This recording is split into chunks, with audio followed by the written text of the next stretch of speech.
AdaptCast, o seu podcast de vivência empresarial e tecnologia.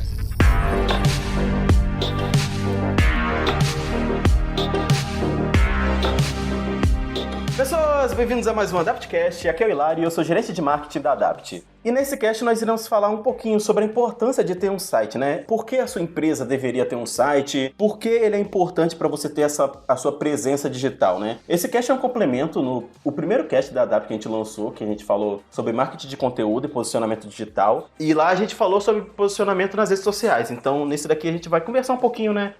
Como que o site entra nisso? Por que as redes sociais não são suficientes? Qual que é o processo de desenvolvimento que a Adapt usa para desenvolver os sites? Então vai ser um papo, né, que a gente vai conversar até um pouquinho mais técnico em alguns quesitos de desenvolvimento, mas dá para entender certinho. E eu estou aqui hoje com dois desenvolvedores da Adapt. Voltando ao podcast, temos aqui Nicolas. Salve galera, para quem não me conhece, meu nome é Nicolas, eu sou assessor de desenvolvimento na Adapt. Atualmente eu estou trabalhando no projeto da nossa federação querida, as Juniores, nossa linda Juju. O projetinho já está encaminhado e logo vocês terão novidades. Estreando no cast, estamos aqui também com o Enzo. E aí galera, tudo bom? Aqui é o Enzo, sou assessor de desenvolvimento. Atualmente estou trabalhando num projeto voltado ao alocamento de carros, é um sistema, e ele já está aí na reta final, prontinho já quase para entregar.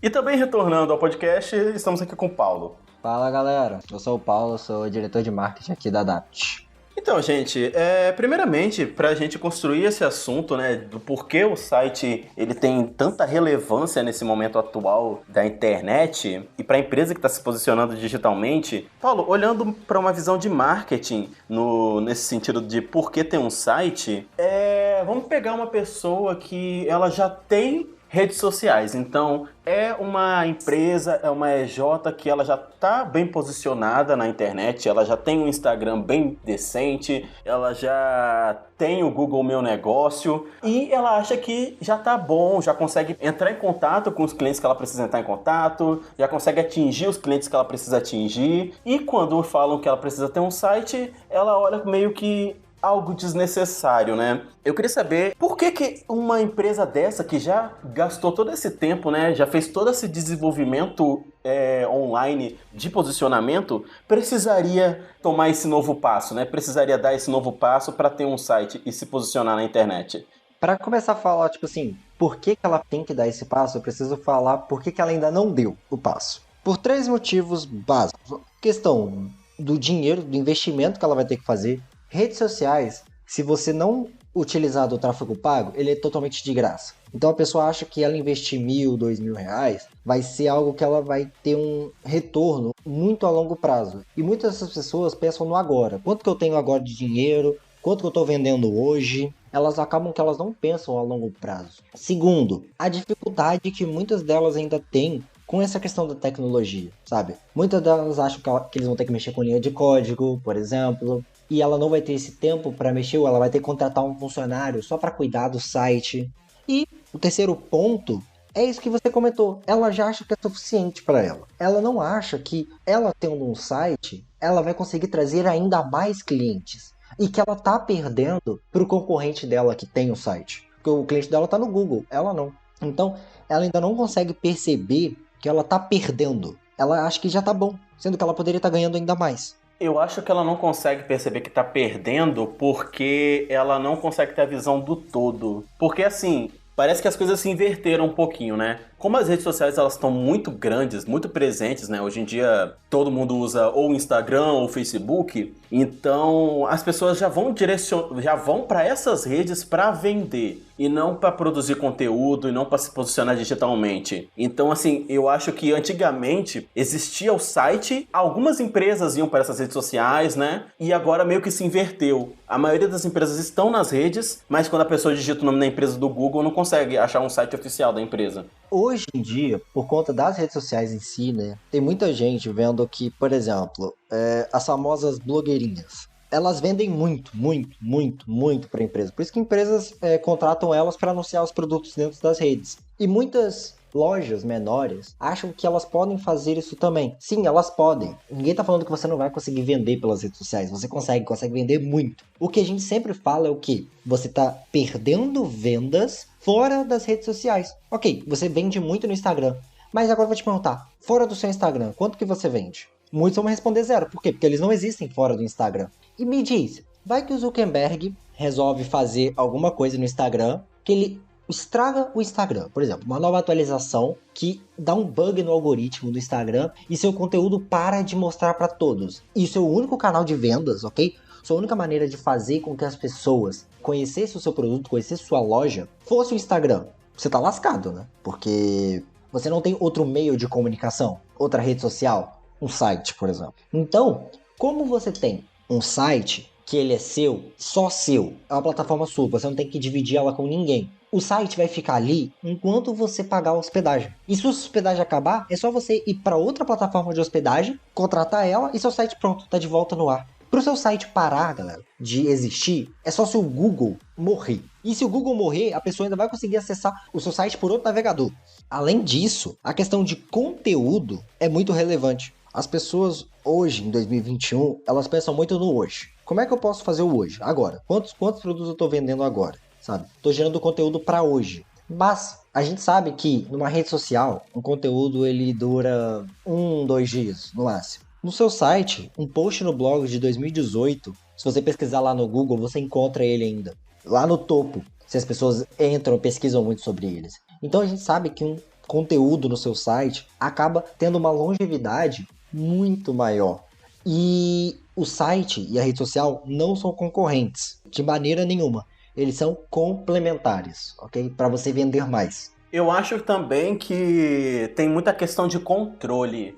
Quando você está apenas numa rede social, você está à mercê das regras daquela rede social. Então, o algoritmo do Facebook mudou e está entregando suas postagens para menos pessoas e você precisa impulsionar elas pagando alguma coisa. Não tem nada que você possa fazer para mudar isso. Você está tendo que criar o seu conteúdo, né, e divulgar o seu conteúdo de acordo com o que foi estabelecido para você, né, uma regra pré-estabelecida daquele ambiente que te falou que você tem que fazer aquilo para ter bons acessos. Então tem muito aquela questão do Instagram, né, que salvar uma postagem vale mais do que você dar like, que comentar vale mais do que você dar like, mas também tem muita questão dos stories que para você fazer um stories atraente, não pode fazer um stories estático, vamos dizer assim, né? Você tem que botar um vídeo lá, você precisa botar um membro da sua empresa, você precisa botar algo mais dinâmico. Não precisa ser necessariamente dança, né? Mas você precisa fazer algo mais dinâmico porque você sabe que isso vai te dar mais acesso.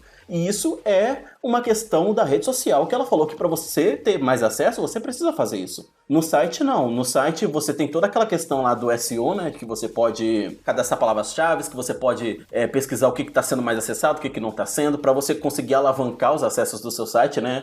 Quando alguém pesquisar ele no Google. E que isso já existe há um tempo. Isso já pode ser trabalhado. Já existe pesquisa por trás disso. Já existem sites feitos para você conseguir analisar melhor isso. E rede social, meio que você se tentar fazer o mesmo para todas, não vai ter o mesmo resultado, porque o que funciona no Instagram não necessariamente vai funcionar no Facebook e não necessariamente vai funcionar no Pinterest. Então você precisa ter um departamento de marketing maior, vamos dizer assim, para conseguir estar em todas as redes e talvez ter o mesmo acesso, a mesma credibilidade que é estar na internet que um site te daria.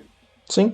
Eu acho que, por exemplo, o Nicolas e o Enzo, eles podem comentar melhor sobre isso, porque eles já fizeram um site. Nicolas, os layouts dos sites, eles eram completamente diferentes, não eram? Eram sim. Então, no Instagram, a gente está limitado a exatamente o layout do Instagram. Quer fazer aquelas fotos, né, quadradas, a logo tem que ser aquela redondinha, a bio tem que ser escrita de uma tal forma. Enquanto no site, por exemplo, o Nicolas consegue fazer o layout da maneira que o cliente quiser. Enquanto o Enzo, no back-end ali, consegue fazer a funcionalidade que você quiser. Você não está limitado, você não está preso ao que a plataforma vai te dar. Porque você consegue fazer diferentes estratégias para saber, ok, se eu fizer essa estratégia aqui, quantos clientes eu consigo trazer? Você tem muito mais liberdade para tentar do que no Instagram. Não, no Instagram você tem que fazer, vamos lá, 2 postagens por semana, um Reel semanal, cerca de 3 stories. Um stories tem que ser sobre perguntas e respostas, o outro tem que ser o vídeo de você comentando. Você faz um evento ao vivo por semana para trazer mais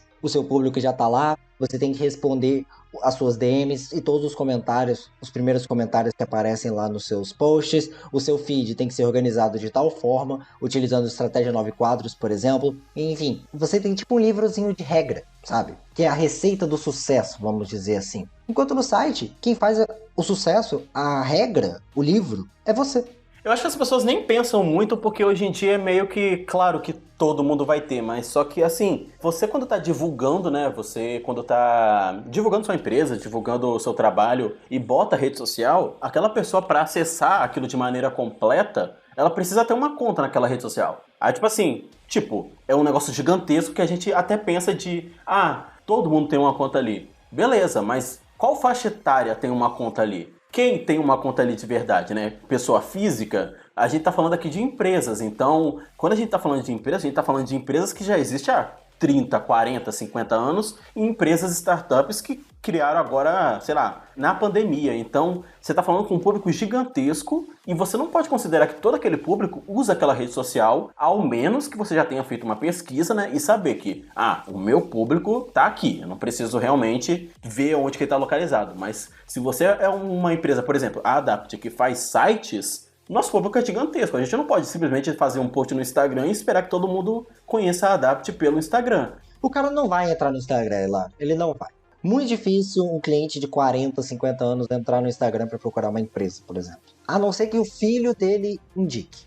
Eu queria perguntar um negócio pra vocês. Quem nunca entrou no Instagram, sei lá, viu o Instagram de uma loja e falou, pô, da hora, deixa eu dar uma pesquisada melhor na internet sobre essa loja, sobre o produto que ela vende. Você vai procurar ela na internet e você não acha um site dela, você não acha um site que você pode conhecer um pouco melhor sobre o produto dela. Porque beleza, no Instagram você consegue postar várias fotos, você consegue postar muita coisa, mas vamos lá. Quando você quer uma informação mais detalhada, para você fazer isso no Instagram você teria que fazer um post com a foto do produto e a legenda imensa. Então, o site, ele também é muito importante por isso. É por você estar lá, a pessoa escrever o nome da sua empresa, do seu produto, e você aparecer. Mostrar que você tá lá e mostrar que você falou assim, olha, eu tô aqui, esse é meu produto, é isso aqui que eu tô vendendo, por que eu tô vendendo isso?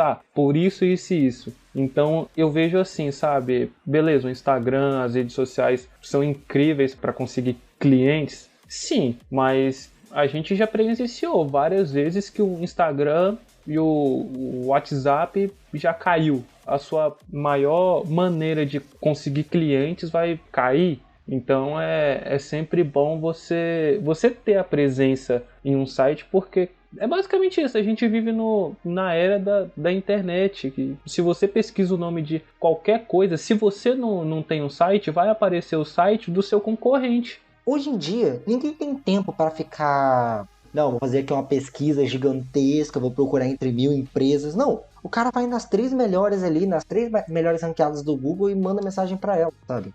Dar uma complementada aqui no assunto da questão do site. Eu acredito que não só ter um site é importante, mas um site bem estruturado. Porque aconteceu comigo esses dias, eu estava atrás de um moletom, estava pesquisando na internet, achei uma loja que vendia o modelo que eu queria e eu tava vendo lá os tamanhos. Aí, como é na internet, né, a gente fica ali sempre com aquela dúvida se vai estar no tamanho certo, se vai ficar pequeno, muito grande. E eu tava procurando onde tava ali a medida, né, dos tamanhos que eles fazem. Às vezes cada loja tem uma medida diferente para cada tamanho, né, de M, G. E eu não achei, procurei o site todo, eu não achei nenhum local que aparecesse isso. Aí eu fui no Google, pesquisei o nome da loja, pesquisei sobre medidas e apareceu uma página. Só que em nenhum lugar da página principal do site tinha um botão que mostrasse onde tá essas medidas. Se tinha, eu não achei. Se você não achou é porque não estava intuitivo. Então. Aí entra de novo na parte da estruturação, né? Fala um pouquinho sobre o SEO, como que funciona, como que implementa. Deixa o Nico falar disso. Essa parte foi a que eu menos mexi no projeto. Foi? Tá, beleza. Foi. Vai lá, Nicolas.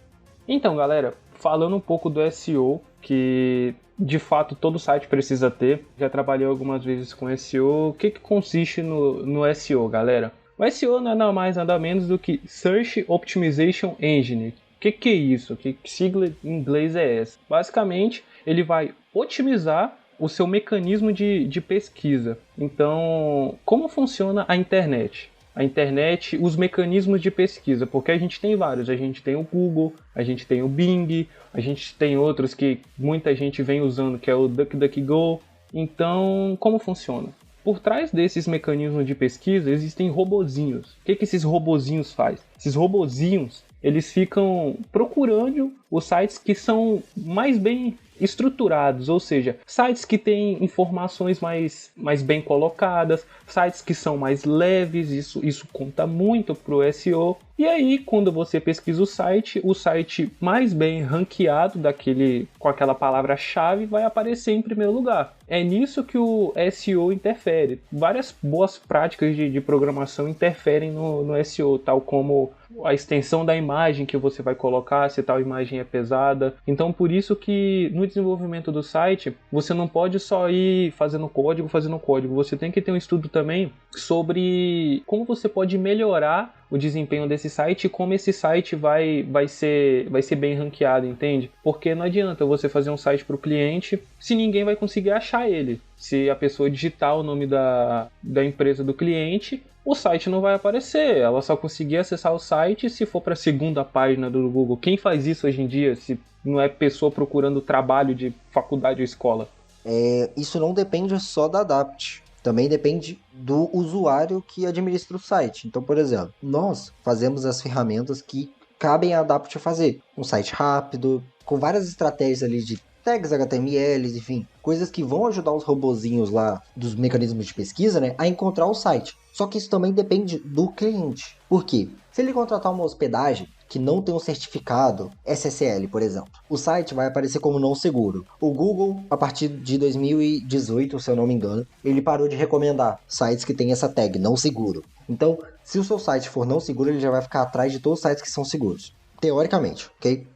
Se você não tiver um Google Meu Negócio eficiente, atualizado, com as suas informações, com comentários das pessoas, feedbacks, também vai atrapalhar na sua estratégia de SEO. Questão de conteúdo. Se você não coloca palavras-chave no seu conteúdo, por exemplo, para ele ser mais fácil encontrado, se você não coloca conteúdo, você não atualiza, não otimiza o seu site, né? Não precisa ser todo dia, mas, deixa um site sempre assim, movimentado, sabe? O Google fala, não, esse site aqui tá abandonado. Ele também vai atrapalhar na sua estratégia de SEO. Então, isso também depende muito do cliente, ok? E vale lembrar que se o cliente não souber fazer isso, a gente dá uns conselhos, né? Já que ele está participando, né, da criação, a gente consegue fazer essas dicas. Mas vocês estavam falando de SEO. Qual que é a diferença, gente, de eu fazer um SEO eficiente e eu pagar um ADS para o meu site ser ranqueado?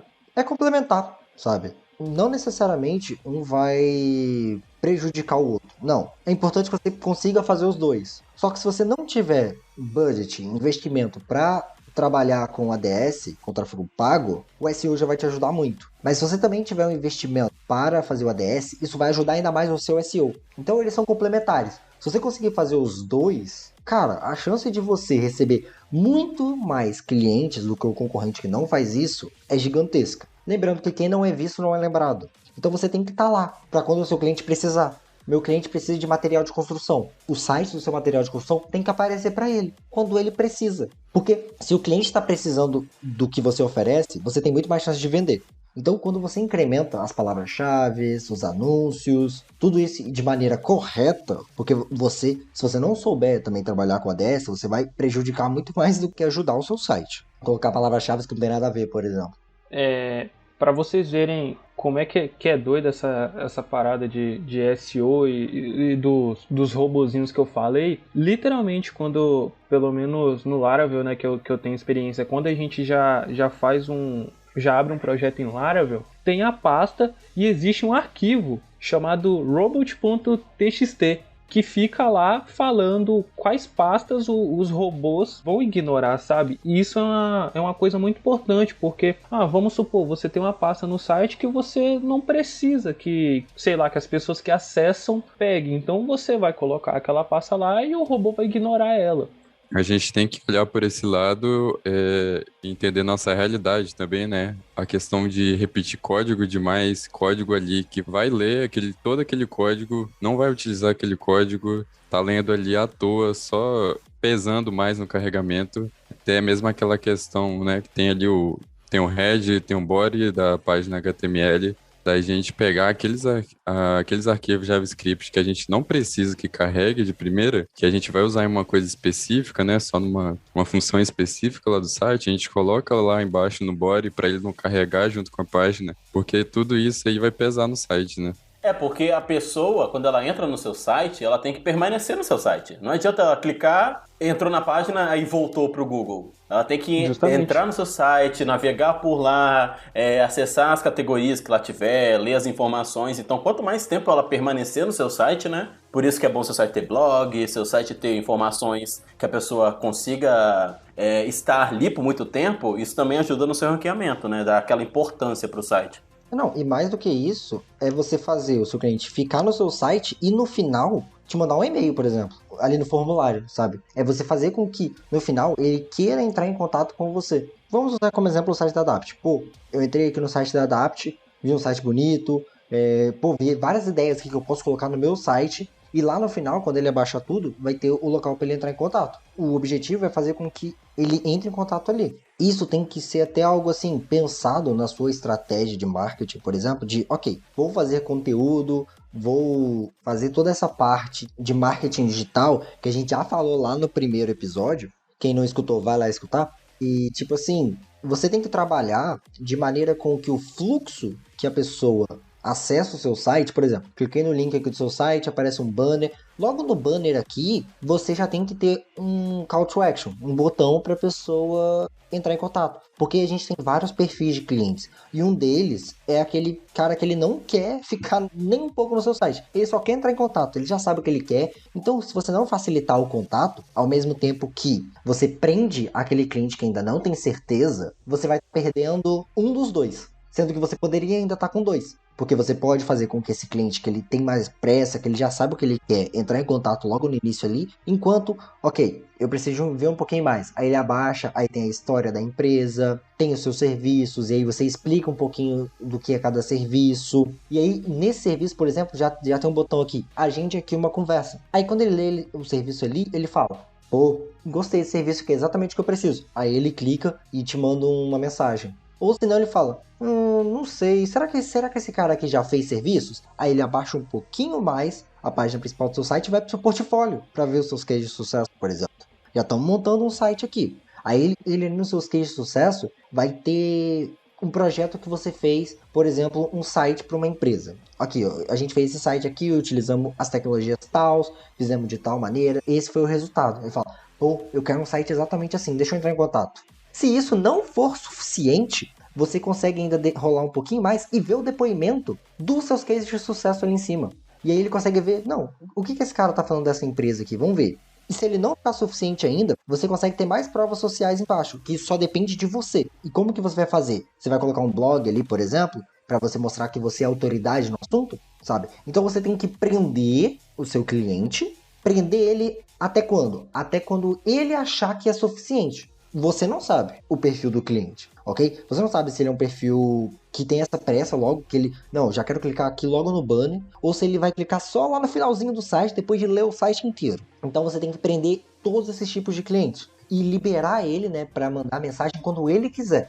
E também porque, assim, o site, ele não é feito a Deus dará, né? Vamos falar assim. Exato. O site, ele conta uma história. Então, ele é estruturado daquele jeito porque ele precisa contar o que a empresa tem a oferecer para você, cliente, né? Para você, lead. Por exemplo, você não bota um depoimento antes de mostrar o portfólio. Você não bota um portfólio antes de mostrar os serviços. Você pensando em como aquele site está sendo estruturado, né? Você pensando na estruturação daquele site e o que você quer passar, você tem um jeito de você prender o cliente naquele seu site, né? E isso também conversa muito com o blog, né? Que Paulo falou da questão de que a gente não sabe os tipos de cliente que vai entrar no nosso site, né? A gente tem um direcionamento, mas não sabe especificamente. O blog, ele ajuda a manter o cliente naquele site. Então, você faz conteúdo, você pode criar o hábito do cliente sempre ir no seu site para ver se tem coisa nova, ou pode simplesmente prender o cliente no seu site, já que ele está consumindo um determinado conteúdo no seu blog, que ele poderia estar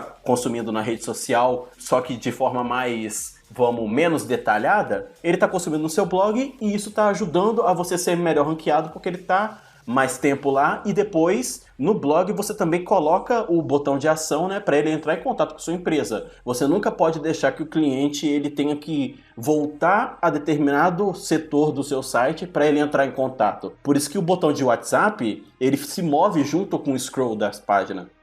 Agora indo um pouco mais para o desenvolvimento, né? Eu queria saber quais são as tecnologias que a Adapt usa para criar os sites e por que a gente escolheu essas tecnologias. Então, basicamente a gente utiliza algumas tecnologias aí que são primordiais para montarem os sites na sua essência, que é o HTML, só que a gente utiliza ele um pouquinho mais tunado, como o pessoal conhece o Blade. O CSS, que é a folha de estilo, então você quer estilizar o site, você vai precisar de usar o seu CSS, o site tem que ter um CSS para ficar bem apresentável. O Bootstrap, que é um framework de CSS, ou seja, você utiliza o Bootstrap para...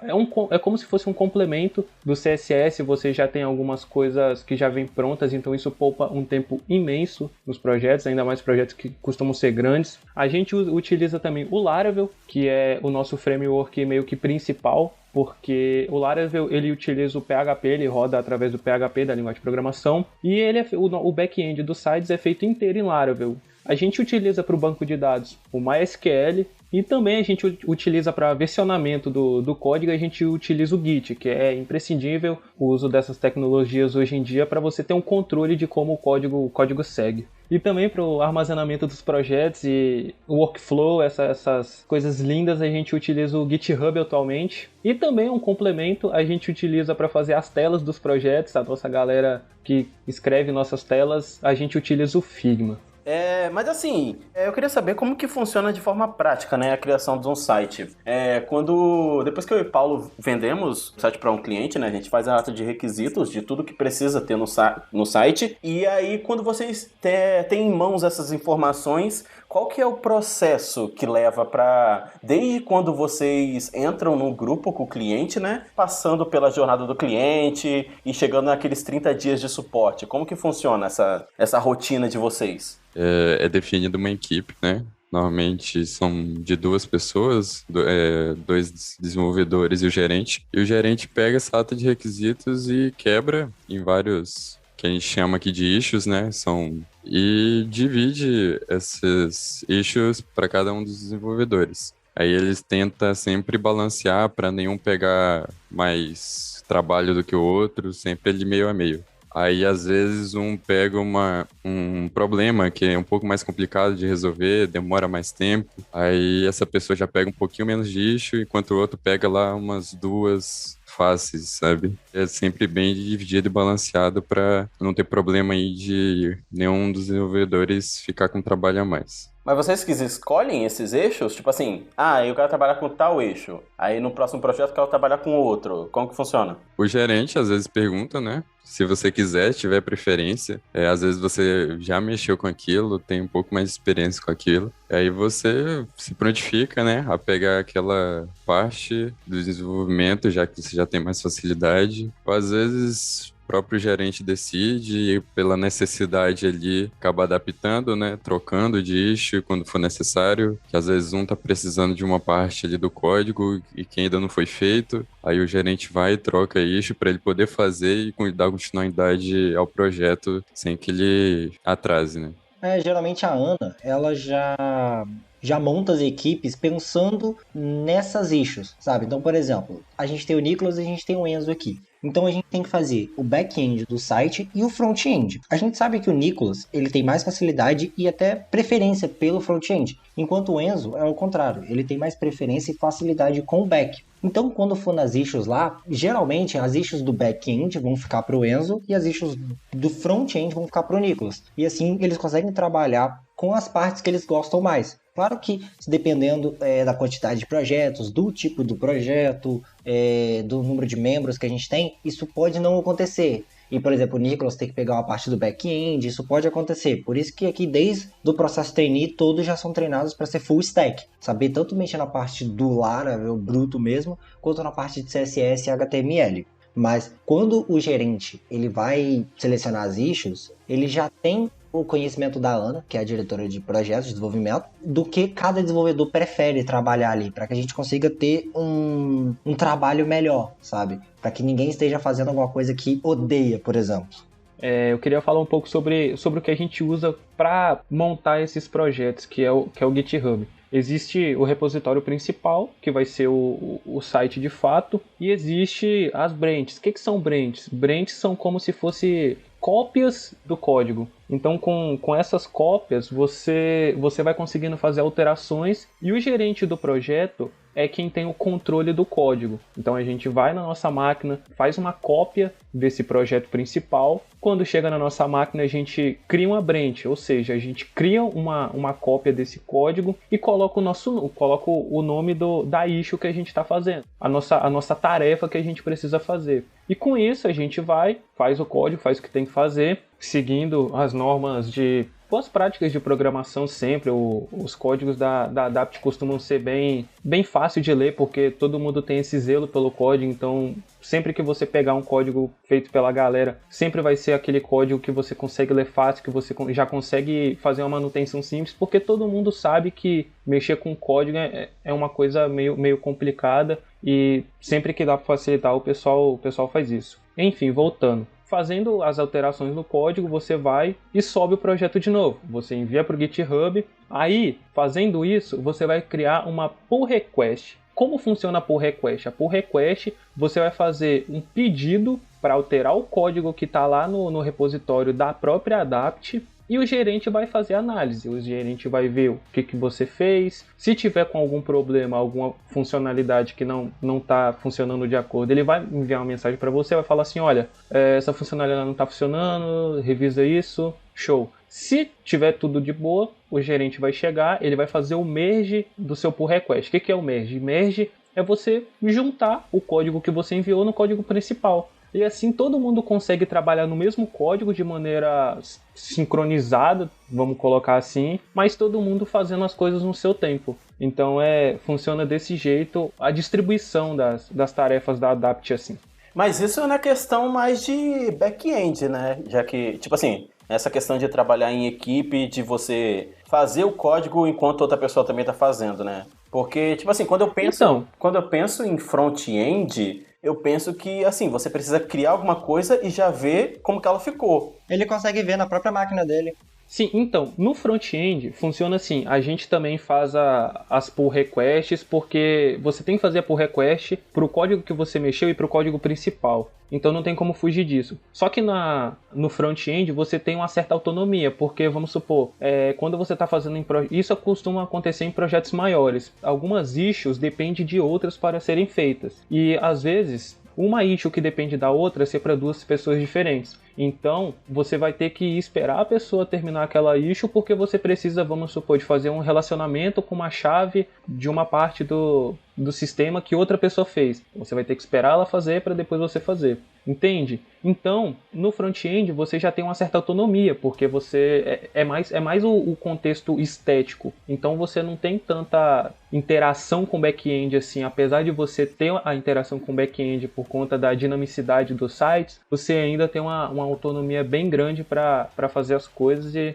eu curto muito isso. Tanto é que, vou dar um spoiler pro pessoal da Juju, fazendo o site deles, fiz um trabalhinho no efeitinho que o Clayton, que é meu gerente do projeto, curtiu muito, e eu fiquei bem feliz com isso. Ah, mas você pode ir botando as coisas que você achar legal, então. Então, não é muito legal você colocar muitos efeitos no site, porque o site fica muito, dependendo do site, ele perde a ideia dele. Se for um site sério e ele tiver muito efeitinho, ele vai perder a ideia. Então a gente tenta sempre, óbvio que a gente tem autonomia para fazer esse tipo de coisa, mas sempre perguntando pro gerente, pedindo ideias de como fazer as coisas e vendo como é que tá indo. Por exemplo, já aconteceu no projeto passado. Na página de erro, eu coloquei um efeito. Esse efeito ele ficou... Era um 404 subindo para cima e para baixo. Ele estava muito rápido. o Cleiton falou pra mim, falou assim, olha, ele tá muito rápido, diminui um pouquinho. Aí eu fui diminuir o tempo e pronto, ficou show. Entende? A gente tem essa autonomia, mas ainda meio que segue um padrãozinho. É porque, assim, eu vejo que vocês do front-end, né, conseguem pegar um pouco do que a empresa significa, vamos dizer assim, né? Do que a empresa quer passar com aquele site. Vocês conseguem ver que se aquela empresa já é presente digitalmente, vocês conseguem ver como que ela se comporta e aí, tipo, essa empresa, ela não teria por que o site dela tá seja feito. Nessa daqui a gente já pode fazer um negócio mais dinâmico, porque ela é uma empresa mais jovem, uma empresa que tem contato com um público de determinada idade. Eu acho que vocês conseguem fazer esse julgamento na hora que estão criando, sim, né? Sim, até esse negócio de desenvolvimento é até um pouco injusto, porque a galera do back-end, na maioria das vezes, não é reconhecida, porque a pessoa não quer saber de como um CRUD foi feito, como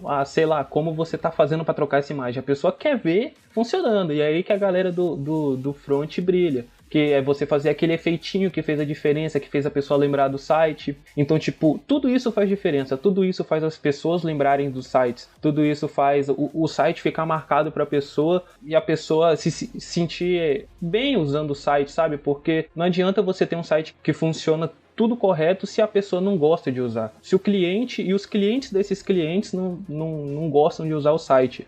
Eu acho que é por isso que eu gosto de mexer com front-end, porque com isso você consegue dar a real identidade do seu trabalho. Enzo, você se sente injustiçado? Olha, eu acredito que não, porque não tem coisa melhor do que você fazer ali toda a comunicação, né, do back-end com o banco de dados e ver que tá tudo passando por front certinho. Então, eu acho que a satisfação ali é comigo mesmo que não tenha esse reconhecimento com o cliente. Eu acho que vai muito mais de mim de estar satisfeito, né, com o meu trabalho e o quanto estou evoluindo ali. O Nicolas, ele é elogiado pelo site tá bonito e você por site rodar e não cair. Exatamente. Lembrando que tudo isso que a gente faz de maneira subjetiva, por exemplo, colocar um efeito que não estava anteriormente escrito lá, tem que ter o aval do cliente no final, sabe? Com as reuniões parciais, a gente mostra isso pra eles. Muitas vezes, sei lá, 90%, o cliente fala, caraca, que legal, ele gosta, sabe? Mas caso ele não goste, ele acha que não combine com o site, a gente vai tirar, porque a palavra final é do cliente. Por isso que ter essa liberdade para poder fazer as coisas é muito boa. Isso até gera valor a mais pro cliente, porque é coisa que surpreende ele. Isso faz com que ele fique feliz e até mais ansioso para poder usar o site, para poder mostrar o site para as outras pessoas. E lembrando que quanto mais vezes o site dele for mostrado, mais vezes o nome da Adapt é mostrado, que foi nós que fizemos aquele site. Então, quando o Nicolas ele faz um design lá, ele sabe que ele não está fazendo aquele design ali só para o cliente. Ele também está fazendo para a Adapt, porque é o nome da Adapt que está ali. Então, se ele fizer um trabalho feio, por exemplo, ele sabe que isso vai acabar recorrendo na Adapt, porque quando as pessoas descerem todo o site, vai estar lá, feito com amor pela Adapt. E a galera fala, nossa, essa empresa faz esse tipo de site? E isso faz com que as pessoas virem detratores. E não é isso que a gente quer. A gente quer que as pessoas sejam promotores do nosso serviço, que é a construção de sites e sistemas. O Nicolas não vai fazer um negócio feio, porque o Nicolas é a pessoa que tem mais toque que eu conheço com esse negócio de design, então... Ele tem muito toque, isso é verdade. Que isso, cara, sério. Tem vez que, sei lá, um texto numa linha com um botão eu já fico louco, velho. Não consigo ficar sem terminar o negócio até tudo tá do jeito que tem que tá. Então, o negócio de mexer com front-end é esse. Se o negócio não tá exatamente do jeito... Pelo menos eu sou assim, eu sou uma pessoa que cobra muito por essa fidelidade à tela. Então, tipo, às vezes isso até atrapalha um pouco, mas no final sempre fica incrível e dá gosto de ver quando tá tudo pronto. Eu não lembro se o Nicolas falou, mas sobre a questão das bibliotecas JavaScript também. Porque se depender do Nicolas, o site vai ter umas 28 mil bibliotecas JavaScript, tá? Desde galáxia, um monte de estrela brilhando atrás, até um monte de botão que faz uns negócios loucos, sabe? Em JavaScript. Ele é um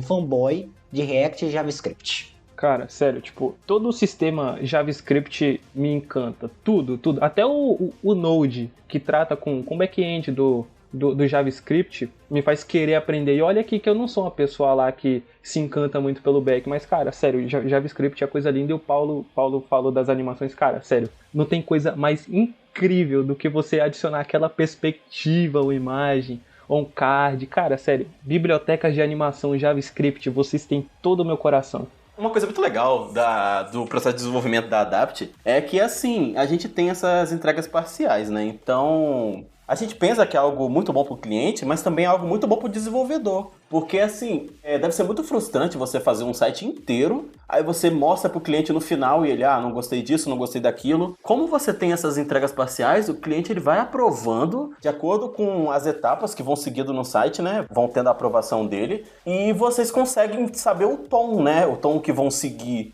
Nesse sentido, se o cliente está aprovando muito disso, ele está gostando dessa pegada que eu estou tendo, então vamos ir mais um pouquinho para aí. E ele se sente participativo, né? Ele, eu contribuí para esse site ser feito, né? Eu não só pedi um site e me deram um produto no final de um mês por aí. Uma coisa simples é você fazer uma venda, você construir alguma coisa. Agora, o grande detalhe é como você vai construir aquilo. Como que você vai fazer com que cada coisa que você faça gere mais valor? Por exemplo, o Nicolas, ele podia colocar só um botão ali, um botão simples. Mas ele sabe que se ele colocar um efeitinho ali de hover, por exemplo, quando você passar o mouse por cima, o botão vai dar uma flutuadinha, por exemplo, sabe? Isso dá o quê? Mais 2, 3 linhas de código para ele ali, simples, mas isso acaba gerando muito mais valor. Mesma coisa para o Enzo no back-end. Por exemplo, o cliente ele não pediu recuperação de senha, por exemplo. Mas ele sabe que vai ser importante para aquilo ali para ele. Então, como ele já tem de outro projeto que ele pode pegar a recuperação de senha, algo simples para ele pode acabar adicionando. Isso faz com que a gente consiga gerar mais valor para o produto do cliente ali, sabe? E as entregas parciais é uma ótima maneira de mostrar isso, porque a gente fala, olha, você vai participar aqui ativamente do desenvolvimento do seu site, só que sem ter que colocar a mão em nenhuma linha de código, sabe? Você não vai precisar entender nada de Laravel, por exemplo, mas você vai poder opinar e dizer como é que você quer que fique seu site. Até para você poder nortear a gente. Porque a gente poderia deixar o Nicolas, por exemplo, vamos falar do front. Falar, Nicolas, faz aí, o site é para o cliente tal, esses aqui são os requisitos. Mas o Nicolas não conhece o cliente, ele não sabe o que o cliente quer, o que o cliente gosta, o que o cliente está precisando. Porque não foi ele que vendeu o site. Então, quando o marketing faz o Figma, a gente apresenta o Figma, o layout do site, para o cliente. E o cliente ele mesmo já opina, já fala o que ele gosta, o que ele não gostou. E com isso a gente consegue fazer o site exatamente da maneira que o cliente imagina que deve ser o site dele. Isso gera muito valor, muito valor. Porque ele sente aquela coisa da personalização. Ele sabe que esse produto vai ser exclusivo para ele. Por quê? Porque foi ele que montou. E isso evita uma manutenção, né? Porque já que ele participou, né, de toda a criação, ele já meio que aprovou tudo, já sabe se tá rodando ou não, né? Porque tem a fase de testes. E assim, isso também agiliza a entrega de projetos, né? Porque você meio que não vai precisar gastar aquele tempo fazendo manutenções que não precisariam acontecer. Nicolas e Enzo podem falar muito bem disso, porque eles sabem que, por exemplo, imagina se eles tivessem que mexer em 50% do site só porque o cliente não gostou. Por exemplo, o Enzo fez lá algumas issues de cadastro, só que o cliente não gostou nada do layout que ficou ali, os cadastros, por exemplo. Imagina se ele tivesse que refazer tudo aquilo lá no final do projeto, já com o projeto rodando, com o banco de dados ativo. Imagina, no período de suporte. Sendo que, com uma entrega parcial, ele pode mexer só naquela issue específica, assim, sem ter risco nenhum de, por exemplo, comprometer o banco de dados. Falando um pouquinho dessa parte, né, da comunicação do cliente e deles verem, né, dessa entrega parcial, isso aconteceu no projeto trainee, né, que todos os trainees fizeram um projeto real. E numa quinta-feira, a nossa gerente, que era a Jessie, falou que ia ter uma reunião com o cliente na sexta, né, e a gente ia mostrar o site. Eu falei, beleza. Fiz uns últimos ajustes e chegou na sexta, abri a reunião e tal, a Ana tava lá. Ela começou a falar, né, sobre o projeto e ela falou que eu iria apresentar o projeto para o cliente. E eu não sabia disso. Foi do nada, do nada. Eu fiquei, meu Deus, Ana, o que tá acontecendo? Que isso?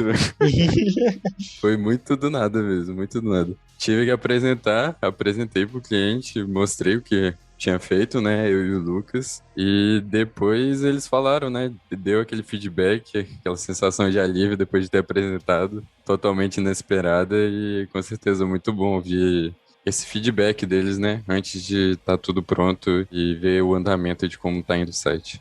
Eu já, no projeto passado que eu participei, eu fiz muito do back-end também. Eu não participei da reunião, né? Porque eu tinha aula no dia e só o Clayton, que era meu gerente, apresentou. Mas, cara, ele chegou, mandou mensagem e falou assim, olha, o cliente gostou, ficou tudo show de bola, tá funcionando. Na outra entrega, que já tinha boa parte do front-end, ele falou, cara, o cliente gostou muito, não sei o que lá, não sei o que lá, não sei o que lá. Dá aquela felicidade genuína pra gente, então é muito legal fazer botãozinho bonito. Mas então, você prefere front-end por causa desse feedback ou por causa da linguagem? Que você já elogiou as linguagens aí. Cara, vai muito dos dois, porque quando você está fazendo um front-end, é basicamente você colocar a sua cara a tapa, porque é literalmente você fazer o negócio e mostrar para as pessoas, assim, olha, foi eu que fiz isso aqui, e eu espero que vocês gostem, eu espero que funcione bem, e eu espero que vocês se sintam bem usando o que eu desenvolvi, sabe? Eu não vou falar muito de linguagem, porque linguagem vai e vem. Tecnologia sempre muda. Sempre que você precisar de fazer algo novo e tal linguagem não servir, você vai usar uma linguagem diferente. Eu penso que no front-end você tem mais liberdade para você mostrar o que você sabe. Não que o back-end não tem. Eu sei o valor que o back-end tem, mas para mim o front-end me dá muita liberdade para eu fazer as coisas. Então eu prefiro o front-end mais por isso. É você colocar a sua identidade nas coisas, por mais que a identidade real seja mostrada pelas cores ou pelo layout da identidade do cliente, mas um efeito que você fez, que você gostou, aquele efeito que não é que só você sabe, mas você gosta muito e você colocou, vai ficar lá e a pessoa vai ver que você colocou e isso pra mim não tem preço. A pessoa vê uma coisa e gostar. Mas assim, Nicolas, você não acha que o tapa que a questão do back-end pode trazer pode ser maior? Porque assim, levando para o lado do código, isso pode acontecer com front também, mas quem vai avaliar o seu código é um desenvolvedor, né?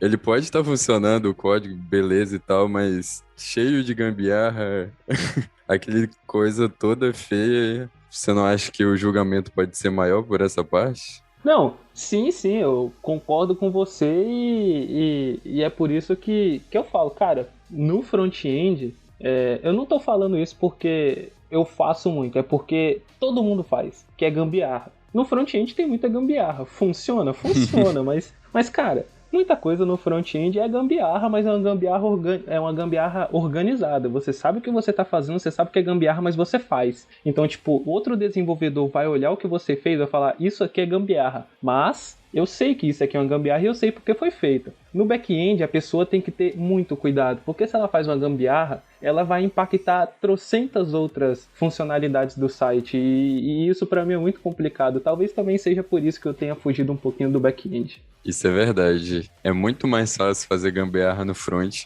dá muito mais certo, e no back-end, gambiarra pode acarretar num problema bem maior mesmo. Mas então você prefere o back-end porque, vamos dizer assim, é algo mais organizado, é algo mais, não estruturado, mas metódico, técnico? Sim e não. Eu tenho, assim, um pouco dúvida da minha capacidade criativa na hora de criar ali o front, tá? Entendi. Então, a parte do back é algo mais, como eu posso dizer, concreto, que eu consigo segurar, sabe? Eu tenho, tipo, isso aqui é lógica. Se eu souber lógica, conseguir aplicar essa lógica, eu vou conseguir fazer isso e aquilo. Eu acredito que minha preferência pelo back seja por isso. Então tá bom. Gente, vocês querem falar mais alguma coisa no sentido técnico? Eu só gostaria de, por favor, todo mundo aí que tiver o contato do Nicolas, manda ele para alguma reabilitação contra botões, velho. Ele precisa dessa ajuda aí de todo mundo, porque o cara é um maníaco, é um maluco dos botões. Olha só, primeiro, em minha defesa, todo site tem botão. Você sempre vai ver botão em sites, em sistemas. Então, não tem pra onde correr. Você vai, eventualmente, precisar de um botão bonito no seu site. Segundo, eu descobri um repositório incrível que já tem alguns botões prontos. Então, não preciso ter todo o trabalho de escrever linhas de código para fazer o botão. É só eu pegar o efeitinho que eu quero e usar. É incrível como a tecnologia funciona hoje em dia, galera. Ô Nicolas, o que dá menos trabalho? Importar uma biblioteca JavaScript ou fazer um botão do zero? Cara, depende de para que essa biblioteca JavaScript vai funcionar e como você quer esse botão. Porque se for um botãozinho com o hover que só vai mudar a cor, com 2 linhas de código você já consegue fazer isso. Se é um botão, por exemplo, aqueles botãozinhos que você passa, aí vamos supor, a cor vem de cima. Isso aí já dá um certo trabalho, porque você precisa de criar algumas coisas. Então, já tem alguns botões já feitos que você só consegue pegar o efeito que você quer e você já joga. Então, tipo, o CSS ele tá se tornando muito maleável hoje em dia, com Bootstrap, com Tailwind, que é um framework incrível que só tá crescendo hoje em dia para CSS, e com o Materialize, que é um outro framework de CSS também não é tão conhecido. Mas, cara, mexer com CSS é sempre uma aventura. Você sempre vai ter coisa para aprender. Você nunca vai saber tudo do que o CSS pode te dar. Isso é incrível.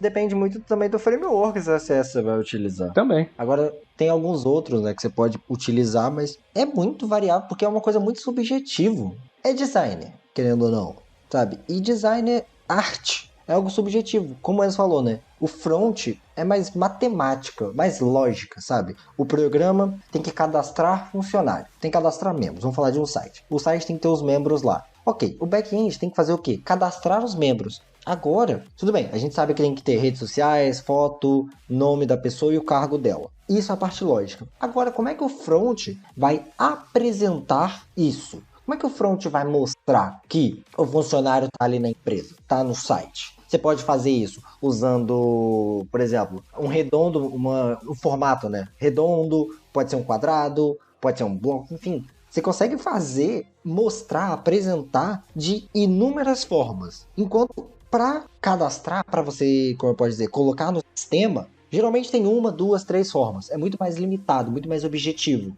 Ao mesmo tempo que o front te dá muita liberdade para acertar, ele te dá muita liberdade para errar. E é por isso que eu prefiro ser full stack. Gente, indo já pro encerramento desse nosso papo, né? Eu queria trazer 2 polêmicas pra gente discutir aqui um pouquinho. Amo uma polêmica. Que a gente conversou. A primeira delas, né, bem mais simples, que a gente conversou sobre posicionamento aqui, né? Não basta você estar apenas posicionado em redes sociais, você precisa ter um site. Mas aí a gente entra naquela questão dos criadores de sites. Que as pessoas acham que você não precisa fazer um site com a complexidade que um site exija para ter um site que funcione bem. Você pode simplesmente arrastar 1 ou 2 coisinhas e o seu site já está lá online. Aqui na Adapt, a gente tem todo um fluxo que a gente pensa quando a gente vai construir um site. Desde o design dele, toda a parte de UX e UI, que é a parte que o usuário ele vai ver, que ele vai mexer, sabe, para ter um site mais intuitivo. E que muitas pessoas não têm esse conhecimento porque não é necessário para eles, sabe? Nós estudamos, nós trabalhamos para isso, para desenvolver melhores front-ends, back-ends, melhores soluções web. E para desenvolver melhores soluções web, a gente precisa ter um ótimo conhecimento tanto da linguagem que a gente vai utilizar, quanto de boas práticas, que foi o que o Nicolas falou, o Nicolas e o Enzo. Mano, se nós temos que saber que o cliente ele tem que fazer várias etapas para entrar em contato, nós precisamos colocar essas várias etapas dentro do site. E quando você utiliza um montador de sites qualquer, pode ser que você não tenha essa noção, esse conhecimento para fazer isso. E aí você só tem um site lá existindo, mas que aquele site ele realmente não está convertendo para você. E assim como a rede social que a gente já comentou aqui, você está limitado àquele montador. O que aquele montador oferece para você é o que vai ficar. Você não tem a liberdade para construir da maneira que você quiser, como é aqui na Adapt. Porque aqui na Adapt a gente mexe na linha de código. E com a linha de código, a gente consegue fazer qualquer coisa. Qualquer coisa é muito forte, Paulo. Não coloca tanto em cima da gente, não. Que daqui a pouco o pessoal começa a pedir uns negócios e vai sobrar pra mim, velho. Mas é porque eu confio muito no meu front e no meu back-end, sabe? Vocês são muito fodas. Então, Nicolas com seus botões maravilhosos, Enzo com seus sistemas lá funcionando de maneira espetacular, rápida e eficiente, que é o que a gente precisa.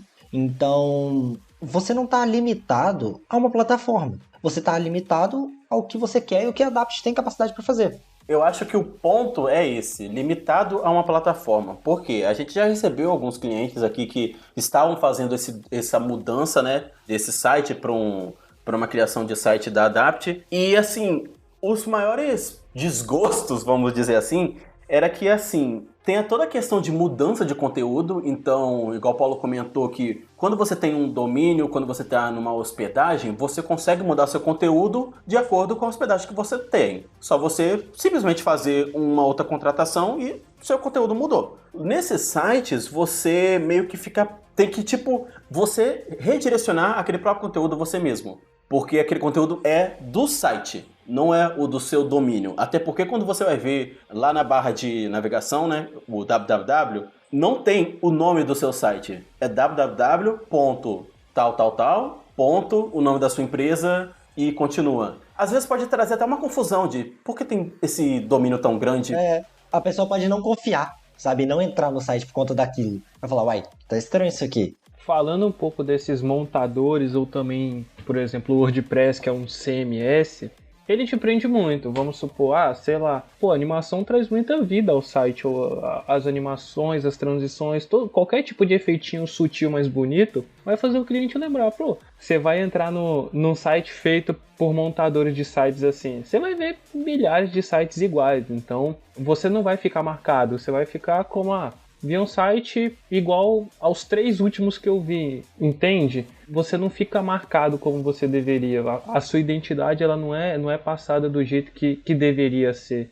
E você acaba até duvidando da credibilidade, né? Da empresa e tal, de fazer algo tão simples assim que muita gente sem conhecimento nenhum pode ir lá, chegar e fazer. Tem a questão da segurança também, né? Até que ponto, sei lá, eu posso colocar aqui os dados do meu cartão, por exemplo, os meus dados, né? Pois é, vai muito desse tipo de coisa de você ficar limitado ao que aquela plataforma te dá. Eu duvido o WordPress fazer um botão tão bonito quanto o Nicholas.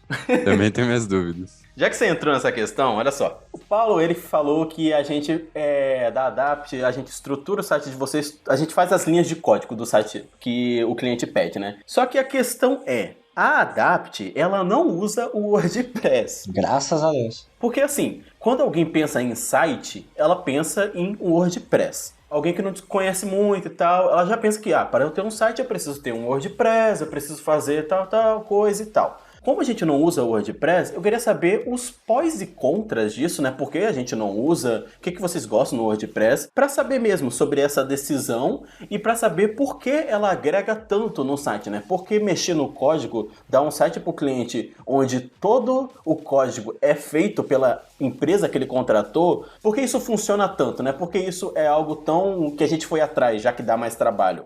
É a questão da personalização, Hilário. É algo que é muito vantajoso para o nosso modelo de negócio, que é o modelo da Adapt. Por quê? A gente consegue desenvolver basicamente o site do zero. A gente só está preso ao conhecimento dos desenvolvedores. Então, quando a gente monta o Figma e a gente tem o aval tanto do cliente quanto do diretor de projetos, que é a Ana, a gente já sabe, ok, a gente tem capacidade para fazer isso. Por exemplo, Nicholas, ele já fez um primeiro site, agora está no segundo. Um é completamente diferente do outro. Enquanto se a gente usasse, por exemplo, um WordPress da vida, os dois seriam parecidos até. Teriam pelo menos a mesma lógica. Porque a gente está limitado à plataforma.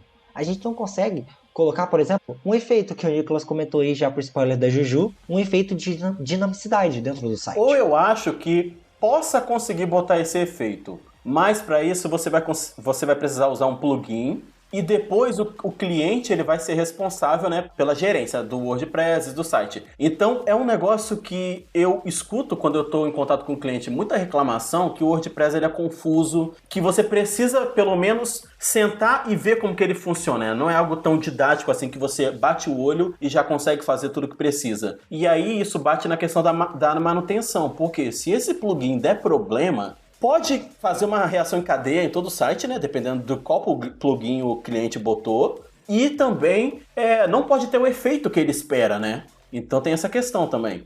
É muito disso também, porque, você mexendo só com linha de código, você consegue fazer o efeito o seu gosto. Agora, quando você pega de um plugin, de uma biblioteca assim, você tá à mercê dele. Você vai ter que usar o que ele te oferece. Óbvio que alguns oferecem uma certa customização, mas não é nada drástico que você vai conseguir mudar. Se você não gostou dele, alguns plugins são até pagos, você vai ter pago por uma coisa que você não vai usar tanto assim, entende? Eu não tenho raiva do WordPress, não tenho ódio. Eu acho que é até uma solução viável para aquela pessoa ali que tá com seu clãzinho naquele MMORPG, quer criar ali a página do clã dele com um botão pro Discord e tal, sabe? Algo assim simples, uma página que nem subir e descer vai, é só uns botõezinhos com link de rede social e falando informações, uns textinhos ali do seu clã. Só uma pergunta aqui. Não, rapidinho, isso foi muito específico, Enzo. Você tem um clã de RPG, Enzo? Ô,